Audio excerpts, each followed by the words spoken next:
আজকে আমার রেসিপি দই কাতলা। দই কাতলা করার জন্য কড়াই ভালো করে তাতিয়ে নিয়ে তেল গরম করে নিতে হবে।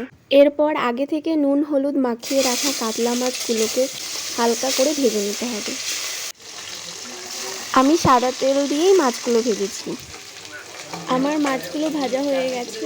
এবার আমি ওই মাছ ভাজা তেলের মধ্যেই আমি ঝিরিঝিরি করে কেটে রাখা পেঁয়াজ ভেজে নেব। এটা আমার পরে কাজে লাগবে। পেঁয়াজগুলো একটু লাল লাল করে ভেজে নিতে হবে।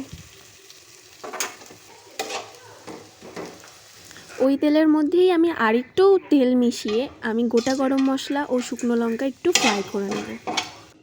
এরপর আগে থেকে পেস্ট করে রাখা পেঁয়াজ একটু নাড়াচাড়া করে নিতে হবে। এরপর আমাদের তৈরি করে নিতে হবে সেই ম্যাজিক্যাল মিশ্রণ, যাকে ছাড়া দই কাতলা একেবারেই অসম্পূর্ণ।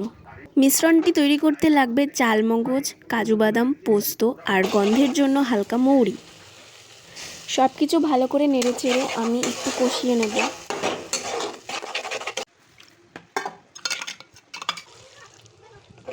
এরপর জিরে গুঁড়ো এবং একটু লবণ স্বাদ মতো লবণ দিয়ে আবার একটু কষিয়ে নিতে হবে।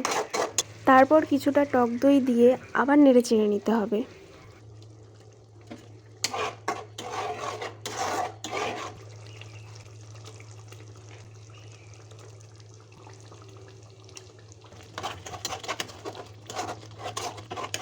এরপর উপর দিয়ে ধনেপাতা ছিটিয়ে নামিয়ে নিলেই ব্যাস কমপ্লিট আমাদের দই কাতলা।